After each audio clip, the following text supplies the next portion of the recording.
रावलपिंडी थाना सदकाबाद पुलिस ने जुल्म की नई दास्तान रकम कर दी। कुछ अरसा कबल मजदूर शहरी ने थाना सदकाबाद में दरख्वास्त दी, जिस पर एफआईआर दर्ज न हो सकी। मजदूर शहरी को थाने बुलाकर 20 दिन जलील व ख्वार करते रहे। मजदूर शहरी ने अदालत का रुख किया, जिसमें 22A लगा और एसएचओ सदकाबाद को आर्डर जारी हुए कि शहरी की एफआईआर फौरी दर्ज की जाए, लेकिन ताकत के नशे में धुत एसएचओ थाना सदकाबाद एफआईआर दर्ज न कर सके। अब शहरी ने आईजी पंजाब सीपीओ रावलपिंडी से मुतालबा किया है कि मेरी एफआईआर दर्ज करके मुझे इंसाफ फराहम किया जाए। अस्सलाम वालेकुम नाज़रीन, प्रोग्राम तल हकीकत के साथ आपका मेज़बान अब्दाल रकीब अब्बासी आपकी खिदमत में हाजिर है। नाज़रीन कराम, जैसा कि आप तमाम दोस्तों को इल्म है कि हम हमेशा तल्ख बातें तल्ख चीज़ें लेकर सामने आते हैं।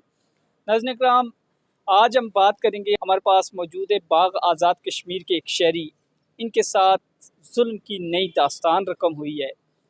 सबसे पहले इनसे जानते हैं कि इनके साथ क्या मामला पेश आया है, इन्हीं की ज़बानी जानते हैं। अस्सलाम वालेकुम। वालेकुम सलाम। सर, क्या मामला आपके साथ पेश आया है? सर, मैं बाग का रहने वाला हूँ। तो मैंने शादी की हुई है हटियाँ वाला साईं बाग से। तो उधर के मेरे रिश्तेदार हैं, वो अपना इलाका छोड़कर इलाका पिंडी रावलपिंडी सदकाबाद सरस रोड में रिहायश पजीर थे। तो उन्होंने मेरी बीवी और मेरे बच्चों को घर से तलब किया कि हमारी शादी है, इधर ले आओ। तो जब मैं इधर लेके आया हूँ तो उन्होंने मेरी बीवी और मेरे बच्चों को वहाँ पर कैप्चर करके रख दिया और वापस जाने से इनकार कर दिया। जब भी मैं जाता था तो मुझे गैर मुतल्लिक़ा लोगों को इकट्ठा कर कर मेरे ऊपर हमला अफजाई करते थे। उसके बाद मैंने इंसानियत तौर पर मैंने मुनसिफ कचहरी बिलादरी भी की है, लेकिन उन्होंने कोई बात नहीं मानी। और आज़ाद कश्मीर बाग से भी मैं पुलिस लेके आया हूँ सदकाबाद थाने में, तो उन्होंने भी कोई हाल ना निकाला। तो उसके बाद जब मैं 2-3 मरतबा वहाँ पे आया हूँ तो मुझे इन्होंने जान से मारने के लिए कमरे में बंद किया। तो बड़ी मुश्किल से मैंने अपनी जान बचाई। जान बचाने की खातिर वापस मैं कश्मीर चला गया, तो वहाँ पे मुझे तड़ियाँ धमकियाँ देते रहे। तो वापस मैंने जब सुना कि इन्होंने बच्चों को फ़रोख्त कर दिया, तो फिर मैं पिंडी में आया हूँ।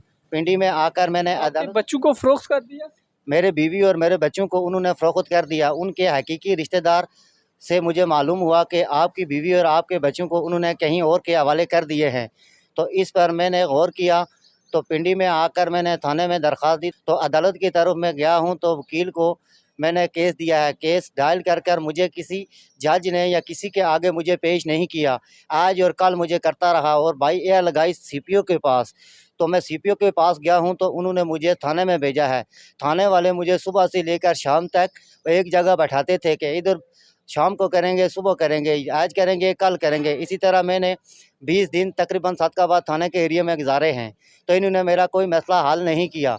इसलिए मैं एक गरीब आदमी हूँ और मेहनत मजदूरी करता हूँ। इन बच्चों के मामले में और इन रिश्तेदारों ने भी तकरीबन मुझसे 2.5 से 3 लाख रुपया बतौर कर्ज लिया है, जिसका प्रूफ मेरे पास मौजूद है।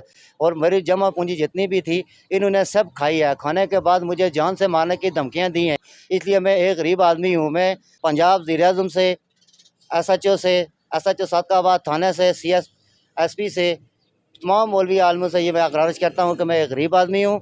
अगर मेरा हक़ है, अगर मेरे साथ जुल्म है तो मेरे साथ खड़े हो जाओ। अगर मेरे साथ जुल्म नहीं है तो कतई ना खड़े हो। मेरे साथ इंतहाई जुल्म है। 2.5-3 साल से बच्चे मेरे आंखों के सामने नहीं आए हैं, मुझे इन्होंने मिलने नहीं दिए हैं। सवाए मिलाने के मेरे बच्चों को भी इन्होंने फ़रोख्त किया हुआ आगे, ना जाने वो किस हाल में होंगे, ना मैंने आंखों से देखे हैं। इसलिए मैं वज़ीर-ए-आज़म से भी ये अपील करता हूँ कि वो मेरे बच्चों को मुझे मिला दे।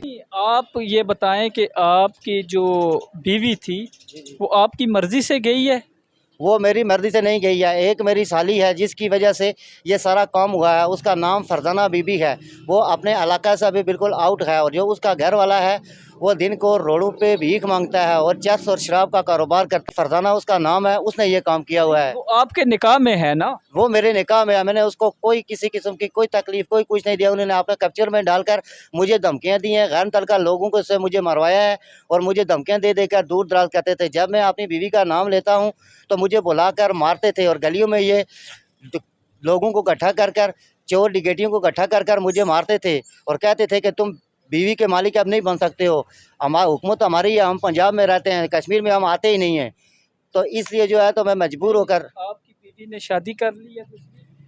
दूसरी शादी का जब मैंने अदालत में गया हूँ तो अदालत के अंदर थाने ने एक कागज़ दिया है कि उसने शादी कर लिया है, उस शादी के अंदर उसने अपने आप को बेवा लिखवाया हुआ है और मुझे मुर्दा इकरार किया हुआ है।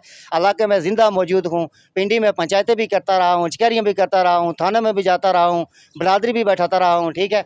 और मैं मुर्दे कैसे इकरार हो गया हूँ, एक मैं ज़िंदा मौजूद हूँ, तो उन्होंने मुझे मुर्दा इकरार करके किस मौलवी ने उसका निकाह पढ़वाया है और किसने उसको आगे, अगर कुरान इजाज़त दे रहा है, अगर मुसलमानी इजाज़त है, अगर ये जायज़ है तो ठीक है, अगर नाजायज़ है तो कोई कलमा पढ़ने वाला मुसलमान है वो इस चीज़ के ऊपर एंट्री दे और इस चीज़ का हल करे कि ये एक किस्म का वो अभी ज़िना में जा रही है। मैंने उसको कोई छोड़ा हुआ नहीं है, मेरा अल्लाह हाज़िर नाज़िर है, ठीक है। मैं जब भी वहाँ पे आया हूँ तो अपने साथ बंदे लेके आया हूँ, अकेले मैं इनके पास नहीं आया हूँ। जब भी आया इन्होंने मुझे मारने की कोशिश की है, तो मैंने उसको कोई नहीं छोड़ा हुआ है। और कौन लोग मुलव्वस हैं इस मामले में? मेरी साली के अलावा मेरे 3 साले हैं, एक का नाम बिलाल है, दूसरे का नाम सदाकत है, तीसरे का नाम ज़ाकत है और एक मेरे साली का जमाई है जिसका नाम सदाम है, वो भी इसके अंदर शरीक है। इन सब ने मिलकर मेरे साथ ये जुल्म किया है।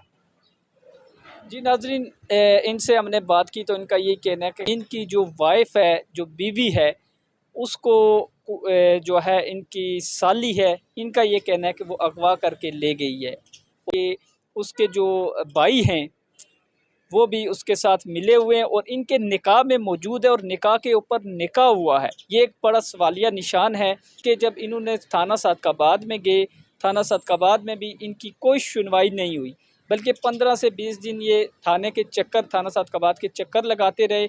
इनके जो 2 बेटे एक बेटी वो उनके कब्ज़े में है, इनको नहीं दे रहे।